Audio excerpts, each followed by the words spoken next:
ex Misa Hilton sharing the footage, blasting Homeland Security for using excessive force with their son Justin, as the embattled music mogul faces sex trafficking allegations. Misa Hilton is not holding back about what went down when federal law enforcement officials stormed into Sean Diddy Combs' crib in Los Angeles last week, involving his sons Justin and Christian King Combs. Right now, investigators are going through the evidence that they see. They're looking at those servers. What they're really looking for are videos of the alleged sexual abuse. If officers from Homeland Security busting into the home, guns drawn, obviously not a good look, obviously a bit excessive to say the least in terms. She's got the receipts too. Hilton dropped an edited video of the whole ordeal caught on the home security cameras in an Instagram post. I expect them to go to the grand jury very soon to get an indictment. Ironically, those video servers now used to criticize law enforcement. Misa not holding back in her caption, calling out the, quote, militarized force used against Justin and his brother Christian. The footage shows the law enforcement crew rolling up to the West LA property like they're about to take down a crime syndicate. Guns out, they spread out through the house, turning it upside down in search of whatever they were after. In the video, you can spot two guys, probably Justin and Christian, getting stopped in a hallway.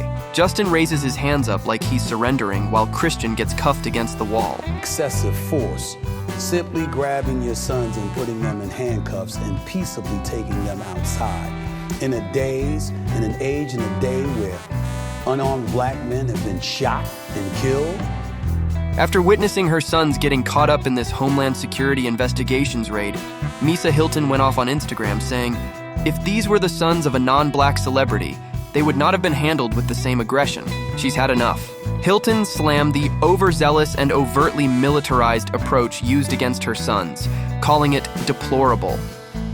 She didn't hold back, saying it was an attempt to humiliate and terrorize innocent young black men. She asked the hard questions too. Did Justin really need a bunch of laser beams aimed at his chest? Did Christian need a gun pointed at his head while he was cuffed? She pointed out the grim reality. How many times have we seen unarmed black men not making it out of these situations alive? Hilton made it clear her son Justin already lawyered up, investigating the excessive use of force that she says wasn't necessary.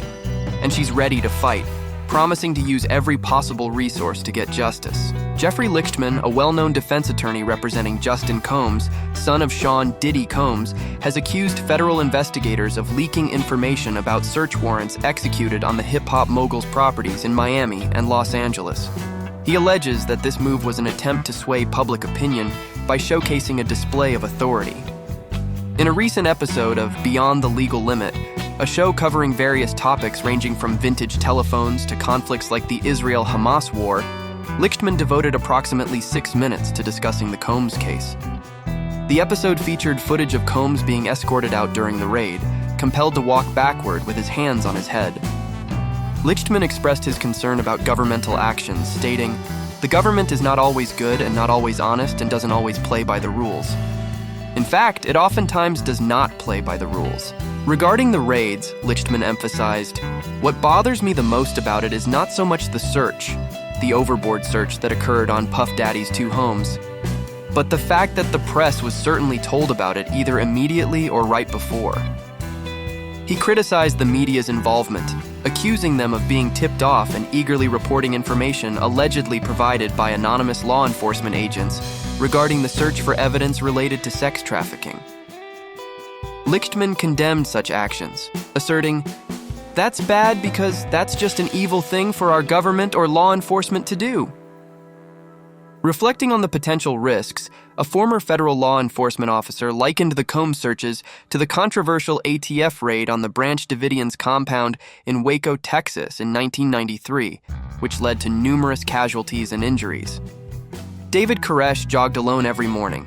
He went to a Starbucks for coffee every day, recounted Dave Katz, a former DEA special agent. He could have been taken very quietly and privately. But instead, what unfolded became a public spectacle that ended tragically. I don't know who got the idea to publicize these sorts of things, but it is outrageous, Katz expressed. Fortunately, no one was harmed during the Homeland Security investigations raids on Combs' properties. Many experts argue that the show of force was necessary to ensure the safety of the agents and local police. They had a good idea what was in those residences before they raided them, commented David Gelman, a defense attorney and former prosecutor with experience on both sides of such situations. They have to take precautions, but this was way overboard, and you have to have your head in the sand not to see this being just as much, if not more, for publicity's sake.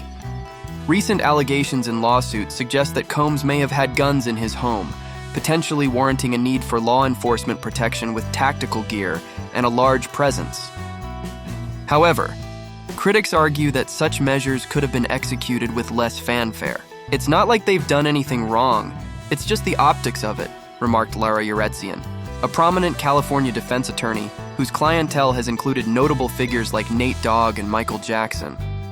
I don't know what evidence they've gathered and what stage of the investigation they're at, but we know that what we've watched made it seem like they're going after a bin Laden.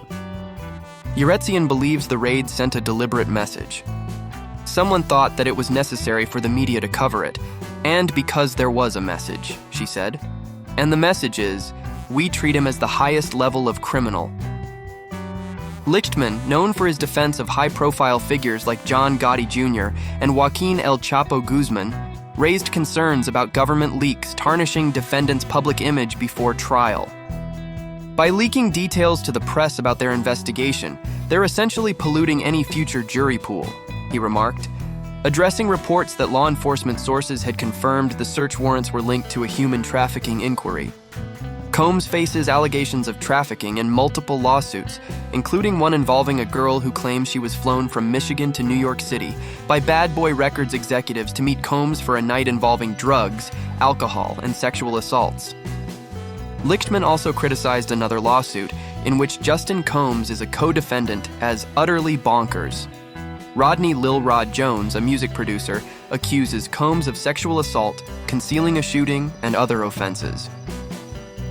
It's clearly an attempt to generate as much publicity as possible, not just for the case, but for the lawyer, whose name I can't even recall, some sort of maniac, Lichtman remarked. And the federal authorities, if they're taking that seriously, which they might be. It's almost unbelievable. Jones's attorney, Tyrone Blackburn, did not respond to requests for comment. It was wise for Diddy's son to engage Jeff Lichtman, Gelman remarked. Whether or not he's charged, the feds will surely want to question him.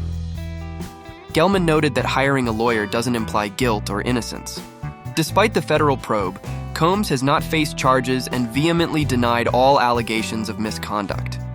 His attorney dismissed Jones's lawsuit as pure fiction. Lil Rod Rodney Jones is nothing but a liar seeking a $30 million payday, Combs' lawyer, Sean Hawley, told Fox News Digital. His reckless claims of events that never occurred are a blatant ploy for attention. In a revised legal document, Lil Rod, also known as Rodney Jones, has leveled additional accusations against the embattled music executive, alleging involvement in a shooting at a recording studio, alongside the sexual assault claims against Diddy, according to NBC News. The amended complaint, filed on March 4th, sheds new light on an alleged incident in Los Angeles in 2022 involving Diddy and his son Justin at Chalice Recording Studio. The shooting occurred a half a block away from Chalice, and it was a result of a robbery, reads a message purportedly sent by the studio to an unnamed individual, as stated in the amended lawsuit. There are police reports corroborating this. Please wait for facts to come out before you start contributing to the defamation of our organization. The initial filing asserts that Diddy and Justin had a heated conversation with an individual named G in the studio's bathroom. Jones alleges that when Diddy and Justin left, he found G shot on the bathroom floor. He further claims that Diddy instructed the producer to inform the police that he had no involvement. Jones states that he then brought G to the front of the studio, where an ambulance was waiting. Justin denied these allegations on February 27th.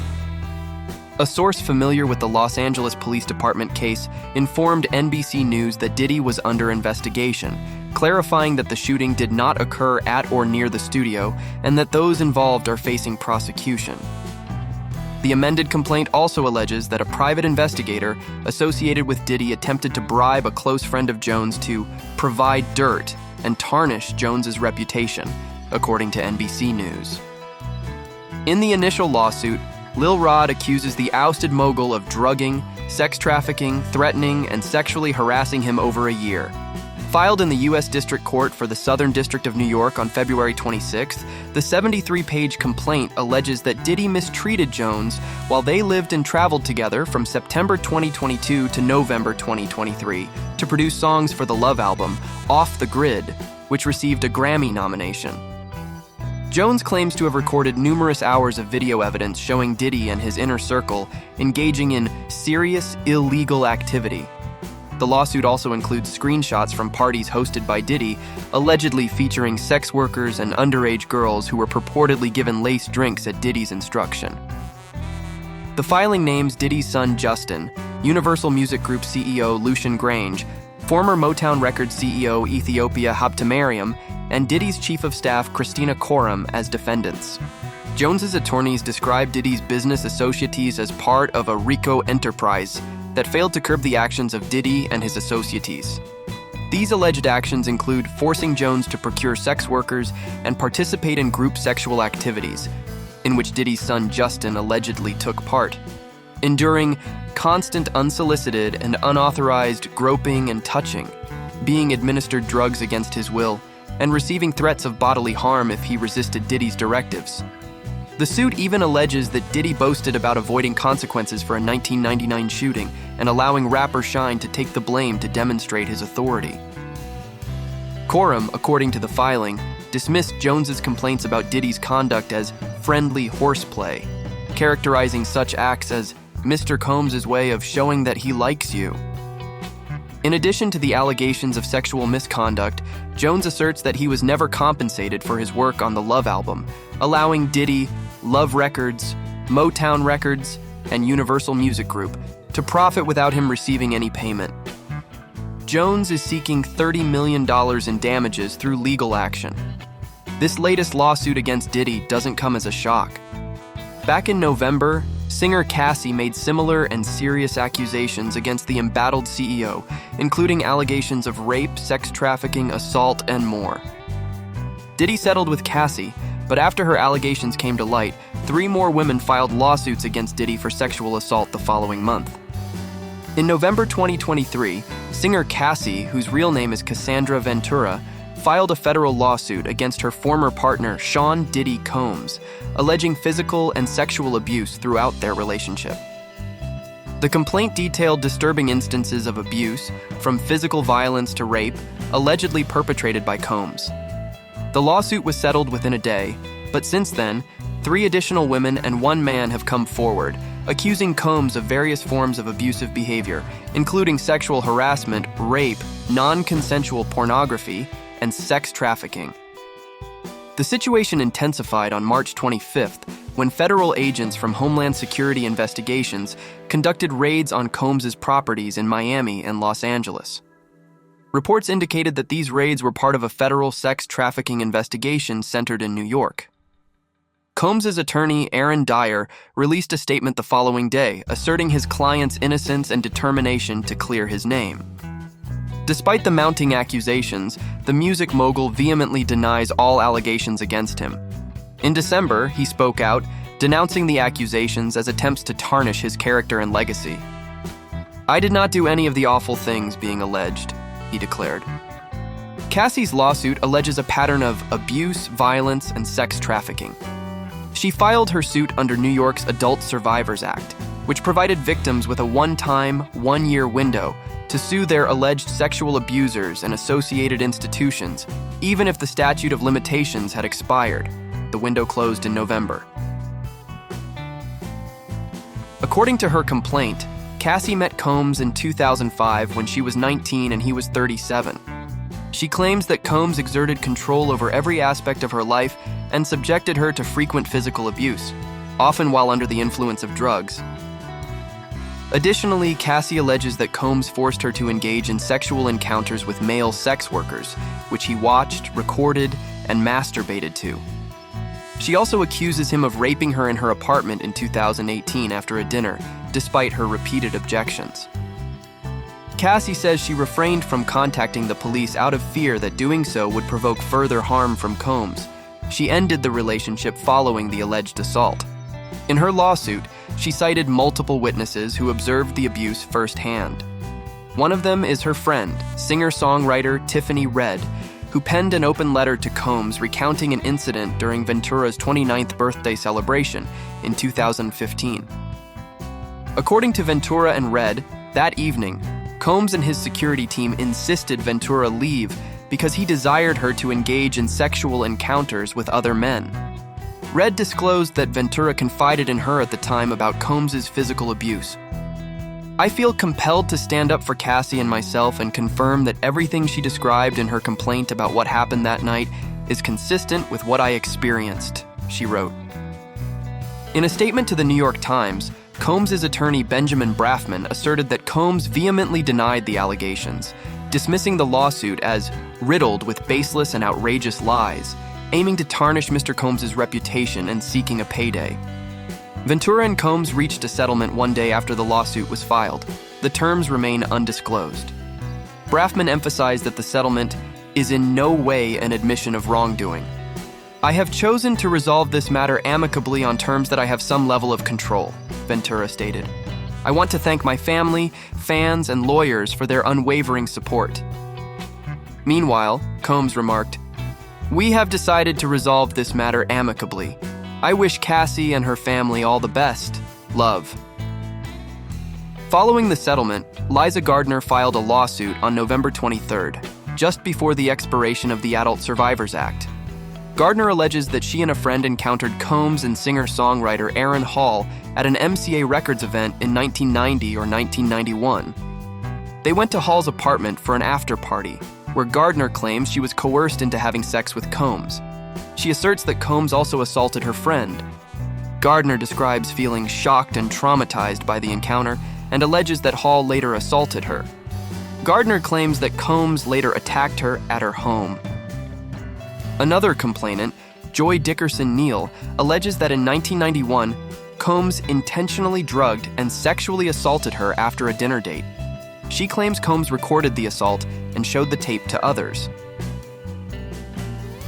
Although Dickerson Neal did not immediately report the assault to authorities, she eventually filed a police report with unspecified agencies in New York and New Jersey.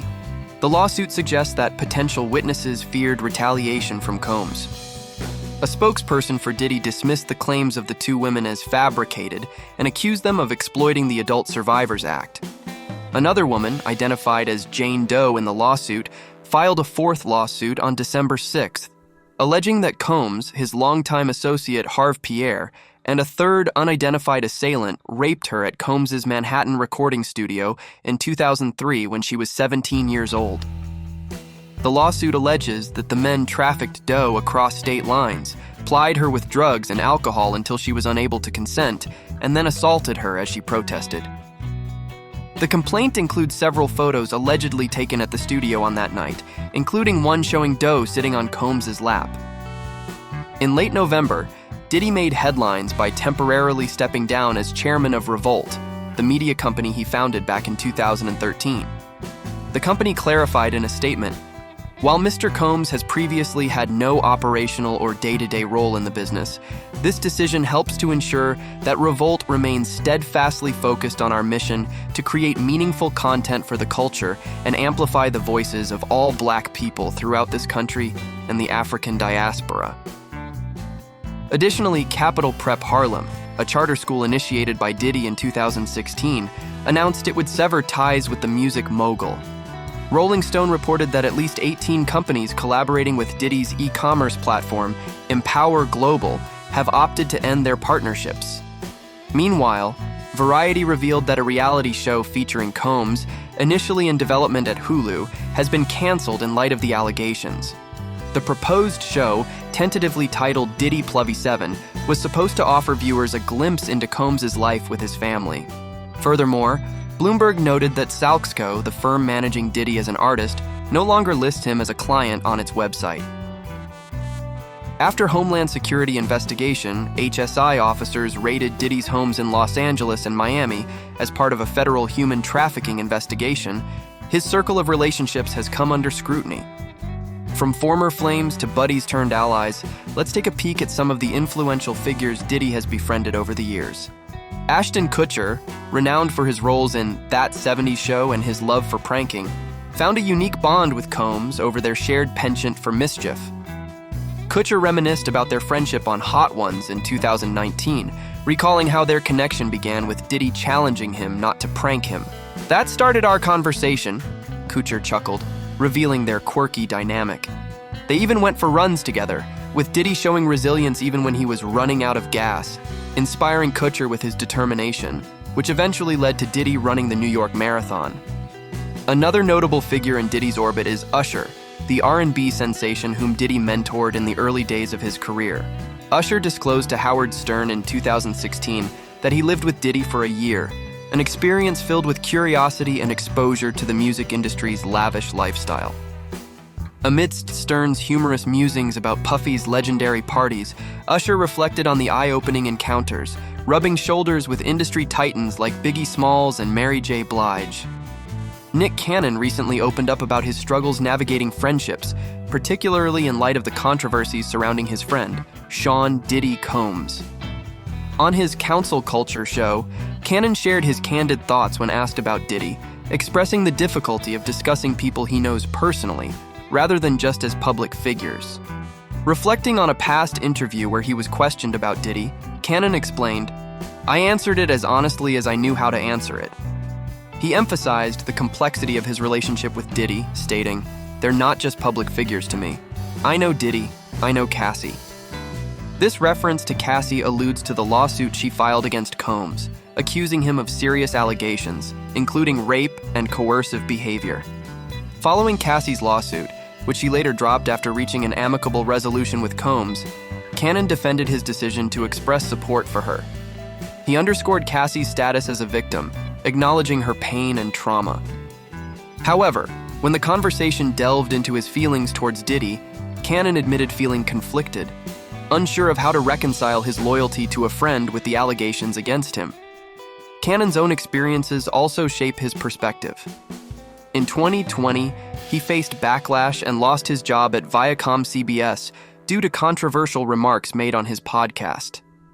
Diddy swiftly offered Cannon a position at his Revolt TV company, demonstrating support and solidarity amidst the fallout. Another aspect of Diddy's relationships resurfaced with a video featuring him and a teenage Justin Bieber, showcasing a glimpse into their dynamic over a 48-hour period. In the video, Diddy jokes about providing a 15-year-old's dream experience for Bieber, reminiscent of his past mentorship with Usher during the singer's early career. Jennifer Lopez and Sean Combs, famously known as Diddy, shared a tumultuous relationship from 1999 to 2001, marked by both love and strife. Their romance ended amid allegations of Combs' infidelity, which took a toll on Lopez emotionally. In a candid interview with Vibe in 2003, Lopez revealed the emotional turmoil she experienced during their time together, saying, "I was totally crying, crazy, and going nuts. It really took my whole life in a tailspin." Their relationship was also marred by a highly publicized incident in 1999 when gunfire erupted at a Manhattan nightclub while Lopez, Combs, and rapper Shine were present. The aftermath saw Lopez and Combs arrested, with a gun found in Combs' vehicle. Though Lopez was released, Combs faced legal repercussions, ultimately being acquitted, while Shine was convicted and sentenced to prison. Mariah Carey, another iconic figure in the music industry, shared a significant connection with Combs during her career's early days. In her memoir, The Meaning of Mariah Carey, she recounted instances of racism she encountered, including derogatory remarks made by her ex-husband, Tommy Mottola, about Combs. Despite facing criticism, Carey stood up against racism, defending Combs and acknowledging his influence on modern music. Mary J. Blige, often hailed as the queen of hip-hop soul, credits Diddy for playing a pivotal role in her career's ascent. Diddy produced Blige's first 2 albums, shaping her sound and contributing to her success. Blige expressed gratitude for Diddy's unwavering support and mentorship, emphasizing his instrumental role in her journey to becoming an icon in the music industry. Sean Diddy Combs didn't just ride the waves of his edgy rap persona, he turned it into a billion-dollar empire by aggressively marketing himself to the ultra-rich. He wasn't shy about reaching out to billionaires with business proposals, and his Wall Street connections hailed him as a genius. In fact, one CEO even likened him to the founding fathers. But recent events have put a shadow over Diddy's career. Federal investigators raided his homes in Los Angeles and Miami as part of a sex trafficking investigation. Diddy has vehemently denied any wrongdoing, calling the investigation a witch hunt. Despite the controversy, Diddy's journey to billionaire status was a long-time goal. He once told Forbes, "I wanted to be very, very rich." Along the way, he built a star-studded Rolodex and partnered with heavy hitters like billionaire investor Ron Burkle and hedge fund guru Ray Dalio.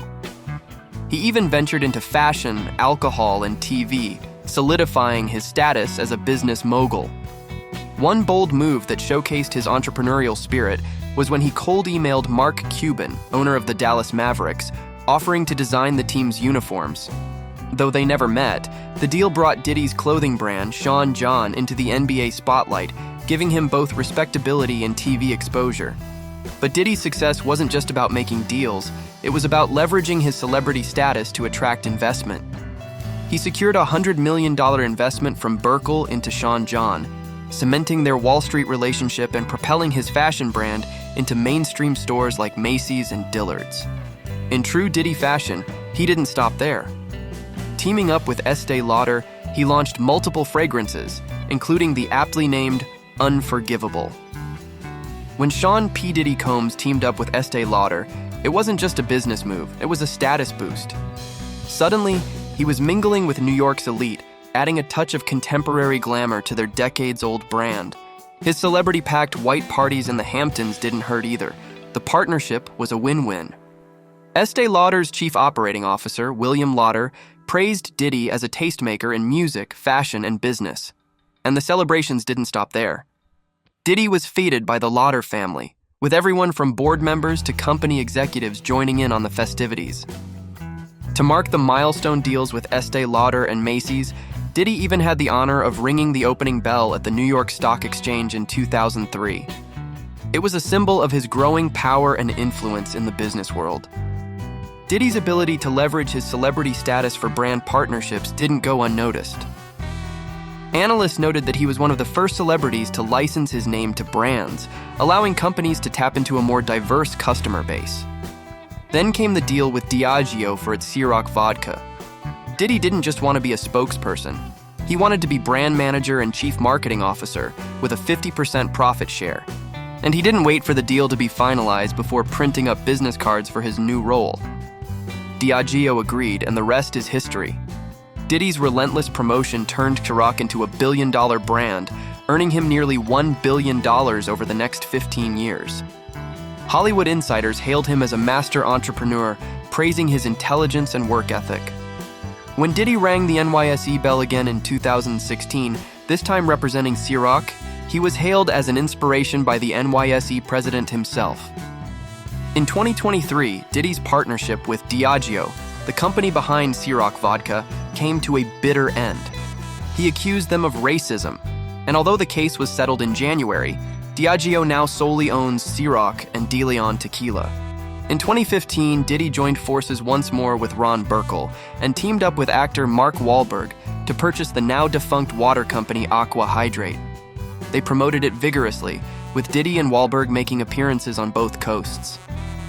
Burkle, who has had the longest business relationship with Diddy on paper, has remained silent on the allegations against him. Earlier this year, Burkle found himself linked to another alleged sex trafficker, Jeffrey Epstein, through an unsealed court filing. However, there's no suggestion that Burkle was involved in any wrongdoing.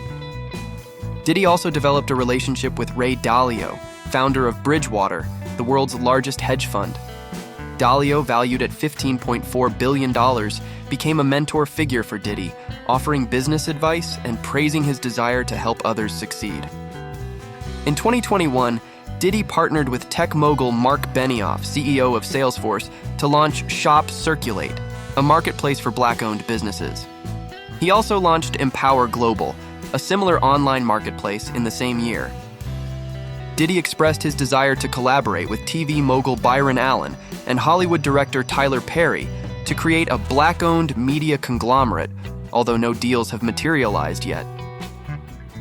Following accusations of rape, sex trafficking, and domestic violence from his ex Cassie last November, Diddy settled the lawsuit without admitting to her claims.